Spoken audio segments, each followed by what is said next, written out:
Even his guards froze when the alien commander captured me and did this disgusting thing. Astor's Captain Sarah Chen stood at the edge of the diplomatic platform, watching the massive Zephyrian warship approach through the viewing window. The metal beast stretched 4 miles, its dark hull covered in strange symbols that seemed to glow with their own light. Her hands were steady, but her heart beat faster than normal. This meeting could change everything between humans and the Zephyrian Empire. Captain, are you sure about this? Asked Lieutenant Hayes, her security officer. His voice carried worry that he tried to hide. Sarah nodded. We have to try, Hayes. 3 colonies have already fallen to their attacks. This might be our only chance for peace. The Zephyrian ship connected to their small diplomatic vessel. With a loud clang, Sarah straightened her uniform and checked her translator device one more time. Everything had to be perfect. One wrong word could start a war that humanity might not survive. The airlock opened with a hiss, steam poured out, and then they appeared. The Zephyrians were tall, much taller than humans, with skin that looked like gray stone. Their eyes were bright yellow, and they moved with the grace of natural hunters. But what struck Sarah most was their silence. They made no sound as they walked. The lead Zephyrian wore armor, covered in silver medals and symbols of rank. This had to be Commander Vexthara, the one she came to meet. Behind him walked 6 guards, each carrying weapons that hummed with energy. Their faces showed no emotion, but Sarah could feel their eyes watching her every move. Commander Vexthara, Sarah said, stepping forward with her hand extended in the human greeting.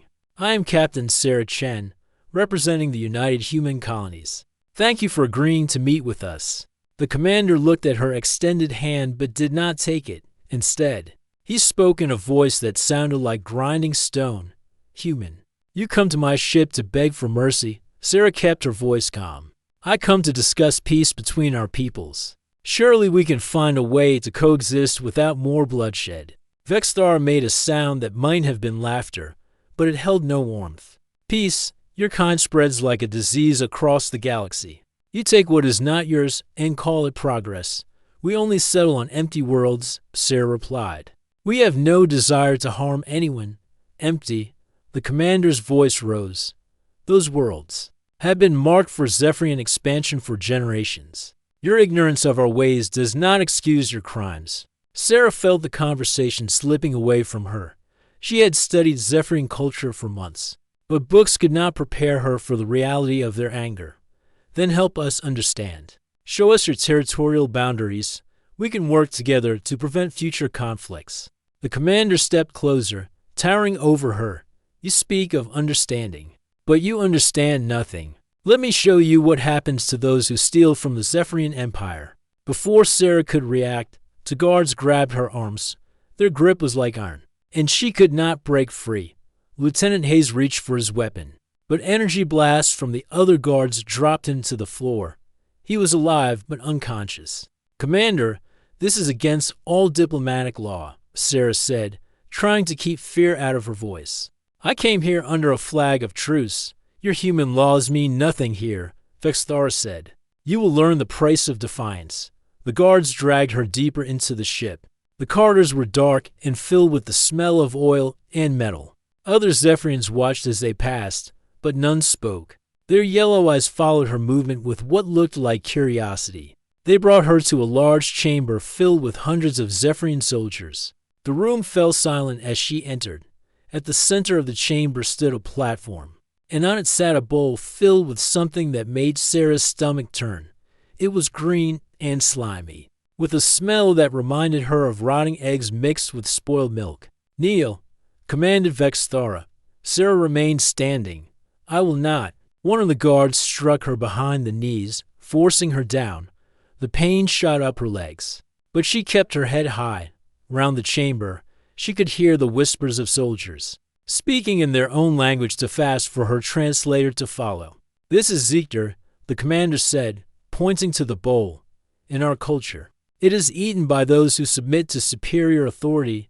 You will consume it, and in doing so, you will acknowledge that humans are inferior to Zephyrians. Sarah looked at the disgusting substance and felt her stomach rebel. The smell alone was making her dizzy, but she looked up at the commander and said, "I will not eat that. Then you will die slowly," Vexthara replied. "But first, you will understand what it means to be conquered." He grabbed the bowl and forced it toward her face. The smell became overwhelming, and Sarah had to fight not to be sick round the chamber. She could see the soldiers watching, but something strange was happening. Instead of looking pleased, many of the guards appeared uncomfortable. Some had turned away completely. "Even prisoners of war have rights under our ancient codes," someone said from the crowd. The voice was quiet, but in the silence of the chamber, everyone heard it. Vexthara's head snapped up. "Who dares question my authority?" No one answered, but Sarah saw several guards exchange looks. Their expressions were troubled, and she realized something important. The commander was not just humiliating her. He was violating his own people's sense of honor. "Your own soldiers know this is wrong," Sarah said, her voice carrying across the chamber. "Is this how the mighty Zephyrian Empire treats diplomatic envoys? Is this the honor you are so proud of?" The commander's face twisted with rage. "You dare speak of honor? You are nothing but a parasite." He forced the bowl closer to her face. The slimy substance touched her lips, and Sarah felt her body rebel. But she did not break. Instead, she looked directly at the guards surrounding her. In their eyes, she saw something she had not expected: shame, even as the disgusting substance filled her mouth. Sarah understood that she had gained something valuable. The commander had shown his true nature to his own people, and they did not like what they saw. This was not over. This was just the beginning. As the foul taste filled her mouth and the chamber watched in uncomfortable silence, Sarah Chen began to plan her next move. She would not let this defeat her. She would find a way to turn this moment of humiliation into something more powerful than the commander could imagine. The guards around her stood frozen, unsure of what they had just witnessed. Even they seemed to know that something had changed in that chamber, something that would not be easily forgotten. Sarah sat in the corner of her prison cell, her back against the cold metal wall. The taste of the disgusting substance still lingered in her mouth, no matter how many times she had tried to wash it away with the small cup of water they had given her. The cell was dark, lit only by a single dim light that flickered every few seconds. 3 days had passed since the humiliation in the chamber, 3 days of silence, broken only by the sound of guards walking past her cell. She had not seen Commander Vexthara since that terrible moment, but she knew he was planning something worse. The way he had looked at her before they dragged her away told her this was not over. Sarah closed her eyes and tried to think. Her diplomatic training had taught her to find opportunities even in the worst situations. There had to be a way out of this. She thought about the faces of the guards in the chamber. How uncomfortable they had looked. That was something she could use. A soft sound made her open her eyes. Someone was standing outside her cell, but it was not one of the usual guards. This Zephyrian was smaller than the others, and he moved nervously, looking left and right as if afraid of being seen. "Human," he whispered, "do not make noise." Sarah stood up slowly, her muscles stiff from sitting on the hard floor. "Who are you?" "I am Coulter," the guard replied. "I was in the chamber 3 days ago. I saw what happened." Sarah moved closer to the energy bars that kept her trapped. "What do you want?" Coulter looked around again, then stepped closer. "What the commander did. It was wrong. It goes against everything we are taught about honor in battle." "Your commander seems to have his own ideas about honor," Sarah said. Quietly, "He is not my commander by choice," Coulter replied. "He was given this position by the High Council, but many of us do not agree with his methods." Sarah studied the young guard's face. His yellow eyes showed genuine distress, and his voice carried shame. "Tell me about these methods." Coulter glanced around once more, then began to speak in a low voice. "In Zephyrian culture, we have ancient laws about the treatment of prisoners. Even our enemies must be treated with basic respect. What Vexthara did to you, forcing you to eat Zeekter in public, it is forbidden." "Then why did no one stop him?" Sarah asked. "Because he has power," Coulter said. "The High Council gave him command of this fleet, and he uses fear to control the soldiers. Anyone who speaks against him disappears." "But what happened in the chamber?" Many guards are talking about it. Sarah felt a spark of hope. What are they saying? They are saying that even a human prisoner showed more honor than their commander. You did not beg or cry. You faced the humiliation with dignity. It has made many of us question what we are doing here. And you? What do you think? Sarah asked. Coulter was quiet for a long moment. I think that a warrior who dishonors himself by dishonoring his prisoners is no warrior at all. I think that you showed courage that day, and it shamed us all. Sarah moved even closer to the bars. Coulter, I need to know something. Why are your people attacking human colonies? Because the commander tells us you are enemies, Coulter replied. He says humans are weak and greedy, that you steal what belongs to us. But what do you think? Sarah pressed. Coulter looked at her with those bright yellow eyes. I think that if humans are weak, then what does it say about us that we need an entire fleet to fight a single diplomatic envoy? And if you are greedy, then why did you come here alone to try to make peace? Sarah nodded. Your people and mine. We don't have to be enemies. We can share the galaxy. There's enough room for everyone. The commander would never agree to that, Coulter said. He has already planned the next attack. 5 more human colonies will be destroyed within the next month. Sarah felt her heart sink. 5 colonies? How many people? Millions, Coulter replied.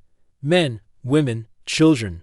All of them. The guard's voice shook as he spoke, and Sarah realized. He was as horrified by the plan as she was. Coulter, you have to help me stop this. How? I am just one soldier. The commander has hundreds of ships and thousands of warriors. Sometimes one person can make a difference, Sarah said, in human history. We have many stories of individuals who changed the course of wars by doing what was right. Coulter shook his head. You do not understand. In Zephyrian society, we follow orders.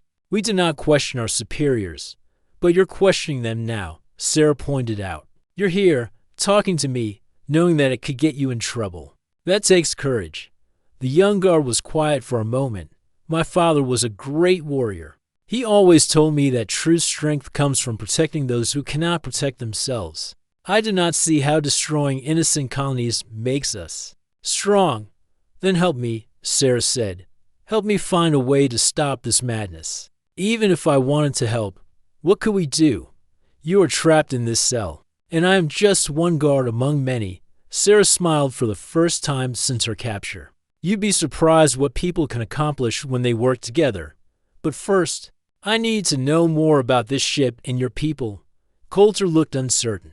What do you want to know? Everything, Sarah said. How many guards are there? What are their schedules? Who else might be willing to listen to reason? What are the ship's weak points? You are planning to escape, Coulter said. It was not a question. I'm planning to save lives. Sarah corrected, both human and Zephyrian. Your commander's actions will start a war that will destroy both our peoples. Someone has to stop him. Coulter stared at her for a long time. You really believe that one person can change everything? I believe that one person who refuses to give up can inspire others to stand up for what's right. Sarah replied, I've seen it happen before. The guard nodded slowly. I will think about what you have said, but I must go now. The other guards will be suspicious if I stayed along.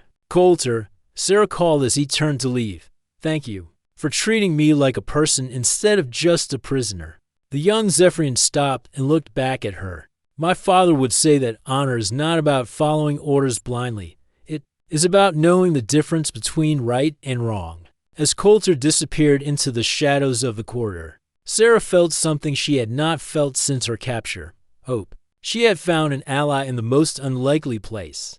Now she had to figure out how to use this opportunity to save millions of lives. She sat back down in her cell, but this time she was not just waiting. She was planning, and for the first time since her capture, Sarah Chen began to believe that she might actually have a chance to turn this disaster into something positive. The human spirit, she thought, was stronger than any prison cell. Sarah had been in the prison cell for 2 weeks now. Every morning, she woke up before the artificial lights came on and began her daily routine. Push-ups, sit-ups, stretches, and running in place. The guards had thought she was crazy at first, but now they watched her with growing curiosity. Why does she do this? She heard one guard whisper to another as they passed her cell. Maybe it is how humans prepare for death, the other replied. Sarah smiled to herself. They did not understand that she was not preparing for death. She was preparing for life. Every day she grew stronger, not just in body but in spirit. She would not let this place break her. Coulter visited her every few days, always careful to avoid the other guards. He brought her small pieces of information about the ship and its crew. Sarah learned that there were over 300 guards on the vessel, but many of them were young soldiers who had joined the military to serve their people, not to destroy innocent colonies. The older guards are more loyal to the commander, Coulter explained during one of his visits. But the younger ones, like me, they ask questions. They wonder if what we are doing is right. Sarah nodded. Questions are good. They mean people are thinking for themselves. Some of the guards have been talking about you. Coulter said, they say you are different from what they expected. Different how? They were told that humans are weak and cowardly. But you exercise. Every day, you keep yourself clean even with limited water, and you never complain. Yesterday, when Guard Captain Z. Kamara was injured in a training accident, you asked if he was okay. No prisoner has ever shown concern for a guard's welfare. Sarah thought about this. In my culture, we believe that showing kindness to others, even enemies, is a sign of strength, not weakness. It is confusing for many of them, Coulter admitted. They do not know how to think about a prisoner who acts with more honor than their commander. Speaking of the commander, what is he planning? Sarah asked. Coulter's expression grew dark. He is preparing for the next attack. 5 human colonies, as I told you. But there is something else. He plans to bring you to the bridge when the attack begins. He wants you to watch as your people are destroyed. Sarah felt anger rise in her chest, but she kept her voice calm. When will this happen? In 3 days, Coulter replied. The fleet will reach the first colony system then. Sarah closed her eyes and thought, 3 days. She had 3 days to find a way to stop the destruction of millions of lives. The plan that had been forming in her mind for weeks would have to be put into action soon. Coulter, I need you to do something for me, she said. What is it? I need you to spread a message among the younger guards. Tell them that I want to speak to them about honor and duty. Tell them that I have something important to say about what it means to be a true warrior. Coulter looked worried. That is very dangerous. If the commander finds out. He won't find out if we're careful, Sarah said. How many guards do you think might be willing to listen? Maybe 20 or 30, Coulter replied. But I cannot guarantee they will not report it to their superiors. I have to take that risk, Sarah said. Coulter, do you know about the ancient Zephyrian tradition of honor challenges? The young guard's eyes widened. You mean the old laws? Those have not been used in hundreds of years, but they are still part of your legal code, aren't they? Sarah pressed. Yes, but no one challenges a commander anymore. It is considered suicide. Sarah smiled. Not if the challenger has something the commander wants more than victory. What do you mean? I mean that your commander is not just cruel. He is also proud.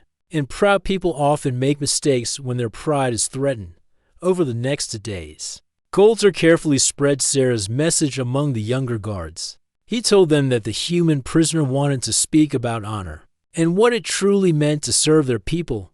To Sarah's surprise, more guards than expected were curious to hear what she had to say. On the second night, 15 young guards gathered near her cell. They stood in the shadows, nervous but eager to listen. Sarah looked at their faces and saw the same uncertainty she had seen in Coulter's eyes. I want to tell you about my people, Sarah began, her voice carrying clearly in the quiet corridor. We are not the monsters your commander has described. We are farmers, teachers, doctors, and engineers. We build homes and schools and hospitals. We explore the galaxy not to conquer, but to learn. One of the guards stepped forward. But you take our territory, you settle on worlds that should belong to us. We settle on empty worlds, Sarah replied. Worlds with no life, no civilization. We did not know these worlds were claimed by your empire. If we had known, we would have asked permission. You would have asked another guard question. Of course, Sarah said. In human culture, we believe that the galaxy is big enough for everyone. We do not need to fight over every star and planet. We can share. The guards looked at each other, uncertain. One of them, barely old enough to be a soldier, spoke up. The commander says humans are weak because you try to make peace instead of war. Sarah stood up and walked to the energy bars of her cell. Let me ask you something. Which takes more courage, to fight a weaker enemy or to offer peace to a stronger one? I came to your ship alone, knowing I might die because I believed peace was possible. Was that weakness or strength? The young guard was quiet for a moment. I think it was strength. Your commander forced me to eat that disgusting substance because he wanted to break my spirit. Sarah continued, but here I am, 2 weeks later, still standing, still believing that your people and mine can find a way to coexist. Is that weakness? No, several guards said at once. Sarah nodded. Tomorrow, when your commander brings me to the bridge to watch the attack on my people, I am going to challenge him. I am going to invoke the ancient laws of honor combat. The guards gasped. You cannot. One of them exclaimed. He will kill you? Maybe, Sarah said. But maybe not. And even if he does, you will all see what true courage looks like. You will see that a human can die with honor while your commander lives in shame. Coulter stepped forward. What do you want from us? I want you to remember this moment, Sarah said. I want you to remember that you had a choice. You could follow orders blindly, or you could think for yourselves. You could be part of the destruction of innocent lives, or you could be part of something better. The guards stood in silence, processing her words. Finally, the youngest one spoke. What happens if you win the challenge? Sarah smiled. Then, we stop this war before it truly begins. Then we prove that honor is stronger than hatred, and that courage can change everything. As the guards dispersed back to their posts, Sarah felt a change in the air. She had planted seeds of doubt in their minds, seeds that would grow into something stronger. Tomorrow would bring the greatest challenge of her life, but she was ready. The human spirit, she had learned, was not just about surviving. It was about inspiring others to be better than they thought possible. The bridge of the Zephyrian warship was massive, filled with hundreds of control stations and viewing screens. Sarah stood in the center, her hands bound behind her back, surrounded by armed guards. Through the main viewing window, she could see the first human colony growing larger as the fleet approached. Commander Vexthara sat on his command throne, looking pleased with himself. Soon, human, you will watch as your pathetic colonies burn. You will see the true power of the Zephyrian Empire. Sarah kept her voice steady. I see the power of one coward who attacks innocent civilians while hiding behind his fleet. The commander's eyes flashed with anger. You dare call me a coward? I am the greatest warrior in the Empire. Are you? Sarah asked, looking round at the hundreds of crew members on the bridge. Because from where I stand, you look like someone who is afraid to face a single human in fair combat. Murmurs rippled through the bridge crew. Sarah could see Coulter among the guards, his face tense with worry. Several of the younger guards she had spoken to were also present, watching everything with wide eyes. You think your words can anger me into making a mistake? Vexthara laughed. I am not so easily fooled. Then prove it, Sarah said loudly, making sure everyone on the bridge could hear her. I challenge you to honor combat under the ancient laws of your people. Single combat, no weapons, just strength against strength. The bridge fell completely silent. Even the humming of the ship's engines seemed to quiet. Every eye was focused on Sarah and the commander. The ancient laws? Vexthara's voice was filled with disbelief. You, a human prisoner, dare invoke our sacred traditions? I dare because I know something you have forgotten, Sarah replied. I know that true strength comes from honor, not from destroying the helpless. I know that a real warrior faces challenges head-on, not from behind a fleet of ships.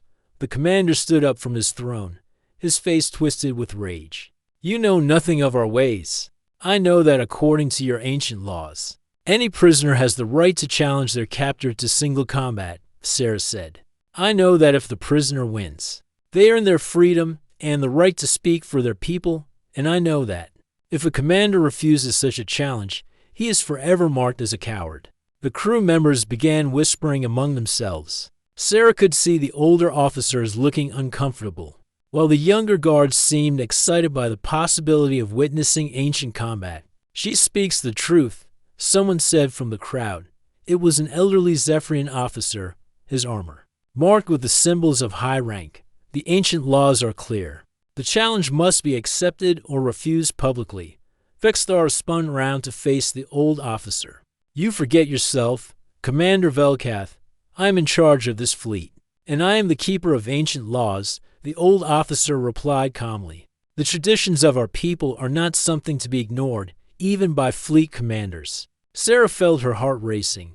She had not expected support from the senior officers, but the old commander's words were creating doubt among the crew.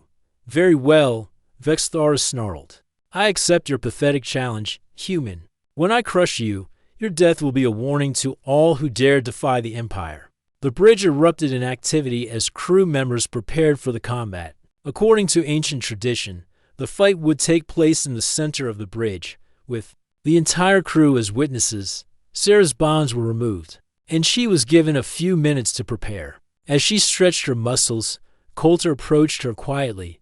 Are you sure about this? The commander is twice your size and trained in combat from childhood. I'm sure, Sarah replied. But this fight is not really about who is stronger. It's about showing your people who their commander really is.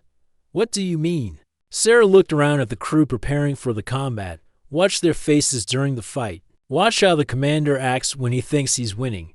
You'll see his true nature. The combat circle was marked on the floor, and Sarah stepped into it. Vexthar entered from the other side, removing his armor to reveal muscles that looked like they were carved from stone.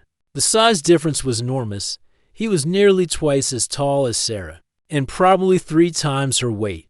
Last chance to beg for mercy, the commander said with a cruel smile. I don't beg, Sarah replied. The old officer, Commander Velkath, stepped forward to oversee the combat. The ancient laws are clear. This is combat until one fighter yields, or cannot continue. No weapons, no outside interference. Begin. Vexthar charged forward immediately, confident that his size and strength would end the fight quickly. But Sarah had spent 2 weeks preparing for this moment. She dodged his first attack, using his momentum against him, and landed a quick strike to his ribs before dancing away. The commander roared with anger and attacked again.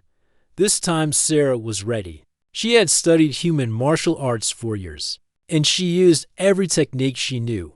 She was faster than him, more agile, and she had something he lacked, a clear purpose. As the fight continued, something interesting happened.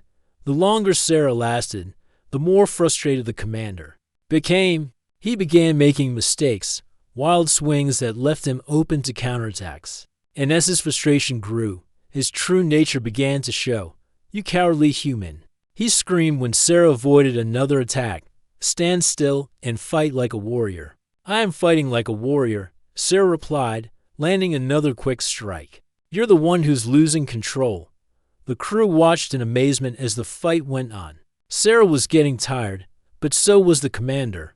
More importantly, his dignity was cracking. He began using illegal moves, trying to grab Sarah's hair, attempting to strike her when she was down. Each time, Commander Velkath called him out for breaking the rules. Commander Vexthara, such tactics are forbidden in honor combat. The old officer said sternly, I don't care about your ancient rules. Vexthara shouted back, I will kill this human. The bridge crew gasped to reject. The ancient laws publicly was a serious offense in Zephyrian culture. Sarah saw the shock on their faces and knew her plan was working. You see, she called out to the watching crowd, even as she dodged another attack. This is your commander, a being who abandons honor the moment he faces a real challenge, Vexthara's face was purple with rage. Silence, I will tear you apart. But as he lunged forward in blind fury, Sarah was ready. She used his own momentum to throw him to the ground with a technique she had learned years ago. The commander crashed into the floor with a sound like thunder. For a moment, the bridge was completely silent. Then, slowly, Sarah stood up and looked around at the crew. "I call upon the ancient laws," she said, her voice carrying clearly. "I have won this combat fairly, while your commander has shown himself to be without honor. According to your traditions, I claim the right to speak for my people." The crew looked at each other uncertainly. Commander Velkath stepped forward and examined the fallen Vexthara, who was unconscious but breathing. "The human speaks truth," the old officer announced. "She has won the combat according to ancient law. The traditions of our people must be honored." But as the crew began to process what had happened, Vexthara suddenly stirred. He was not unconscious after all. He had been pretending. As Sarah turned to address the crew, he pulled out a hidden energy weapon. "I will not be defeated by a human," he screamed, aiming the weapon at Sarah's back. But he never got the chance to fire. Coulter stepped forward and struck the weapon from his hands. Other guards followed, including many of the younger ones who had listened to Sarah's words. "Enough," Coulter shouted. "You have dishonored yourself and our people. You cheated in combat. You rejected our ancient laws. And now you tried to murder a defenseless opponent." The commander looked around wildly, realizing that he had lost the support of his own crew. "You fools! She is the enemy." "No," said Commander Velkath firmly. "You are the enemy of honor itself. Guards, arrest him." As the guards moved to restrain their former commander, Sarah felt something she had not expected: sadness. She had won, but at the cost of destroying a man who had once been a respected leader. "Wait," she said. "Before you arrest him, let me say something." The crew turned to listen. "Commander Vexthara, you could have been a great leader. Your people are strong and proud, and they deserve better from you. You let hatred blind you to the possibility of peace." The defeated commander looked at her with confusion and rage. You should hate me. I humiliated you, imprisoned you, tried to kill you." "I don't hate you," Sarah said simply. "I pity you, because you will never know what it feels like to be truly strong." As the guards led Vexthara away, the bridge crew looked to Sarah with new respect. She had done something none of them had thought possible. She had defeated their commander, not just in combat, but in the battle for their hearts and minds. The uprising had begun, and it started with a single human who refused to give up hope. 3 months later, Sarah stood in the Grand Assembly Hall of the Galactic Council, looking out at representatives from dozens of different species. The massive chamber buzzed with conversation in 100 different languages, but all eyes were focused on the center stage where an unprecedented event was about to take place. Commander Velkath, now the leader of the reformed Zephyrian fleet, stood beside her wearing ceremonial armor that gleamed like silver. In his hands, he held a medal that had never been given to a non-Zephyrian before, the Star of Ultimate Honor, the highest award their people could bestow. 3 months ago, Velkath began, his voice carrying clearly through the chamber's translation systems. "I believe that humans were our enemies. I believe that war was the only language the galaxy understood. I was wrong." The audience listened in complete silence. The story of what had happened on the Zephyrian warship had spread throughout the galaxy, but many still found it hard to believe. "Captain Sarah Chen taught us something that day," the Zephyrian commander continued. "She taught us that true strength comes not from the size of your fleet or the power of your weapons. It comes from the courage to stand up for what is right, even when you are alone and outnumbered." Sarah felt her cheeks warm as delegates from across the galaxy applauded. She thought back to that dark prison cell and the moment when everything had seemed hopeless. If someone had told her then that she would be standing here today, receiving honors from her former captors, she would never have believed it. The investigation that followed Vexthara's arrest had revealed shocking truths. The former commander had been secretly selling advanced Zephyrian weapons to criminal organizations throughout the galaxy. He had attacked human colonies not because they were a threat to the Empire, but because he needed to create a war to cover up his illegal activities. The human colonies that were attacked, Velkath continued, were not chosen because they threatened us. They were chosen because they had discovered evidence of illegal weapons trading. Commander Vexthara planned to destroy that evidence along with millions of innocent lives. The audience gasped. This was the first time the full truth had been revealed publicly. Sarah had insisted that the real reason for the attacks be made known to everyone. But Captain Chen's courage did more than expose one corrupt commander. Velkath said, "It showed my people what real honor looks like." It inspired a generation of young Zephyrian warriors to question not just their orders, but their purpose. Sarah looked out into the audience and saw Coulter sitting with a group of other young Zephyrian officers. He had been promoted to captain after his role in stopping Vexthara, and he now served as a liaison between human and Zephyrian forces. When their eyes met, he nodded with respect and pride. Today, Velkath announced, "I have the honor of presenting Captain Sarah Chen with the Star of Ultimate Honor. But more than that, I present her as a symbol of what our two peoples can accomplish when we work together." As the medal was placed around her neck, Sarah felt the weight of it, not just the physical weight, but the responsibility it represented. This was not just an award for her actions, but a promise for the future. When it was her turn to speak, Sarah stepped forward to the podium. She looked out at the sea of faces, humans, Zephyrians, and dozens of other species, all waiting to hear what she would say. 3 months ago, I was sent on a diplomatic mission that many people thought was hopeless. She began. My own government wasn't sure peace was possible. The Zephyrian Empire had already declared us enemies. It seemed like war was inevitable. She paused, remembering the fear she had felt as she approached the Zephyrian warship for the first time. But I learned something important during my time as a prisoner. I learned that no matter how different we may seem, we all share certain basic values. We all understand honor. We all recognize courage. And we all want to protect the people we care about. The audience was completely silent, hanging on every word. The guards who watched over me were not monsters. They were soldiers doing what they thought was right for their people. When they saw their commander acting without honor, it troubled them. When they saw a prisoner being treated with cruelty, it went against everything they had been taught about being warriors. Sarah's voice grew stronger as she continued.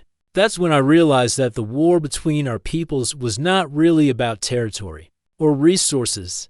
It was about fear and misunderstanding. It was about believing that being different meant being enemies. She looked directly at the Zephyrian delegation. Commander Velkath and his officers have shown incredible courage in these past months. They could have followed their original orders. They could have completed the attacks on human colonies. Instead, they chose to investigate the truth, no matter where it led. The investigation had been thorough and shocking. Vexthara as corruption ran deep, involving dozens of high-ranking officials in the Zephyrian government. The evidence Sarah had helped uncover had led to the largest military reform in Zephyrian history. But this story is not really about me or Commander Velkath. Sarah continued. It's about all the young soldiers who were brave enough to question orders they knew were wrong. It's about guards like Captain Coulter who chose honor over blind obedience. It's about the power of individuals to change the course of history. She gestured to the mixed audience before her. Look around this chamber. A year ago, many of our species had never spoken to each other. Some were enemies, others were strangers. But today, we are working together to build something better. The applause that followed was thunderous. Delegates stood and cheered, and Sarah could see tears in the eyes of many listeners. The Zephyrian Empire and the United Human Colonies have signed a formal peace treaty, Sarah announced when the applause died down. But more than that, we have formed an alliance.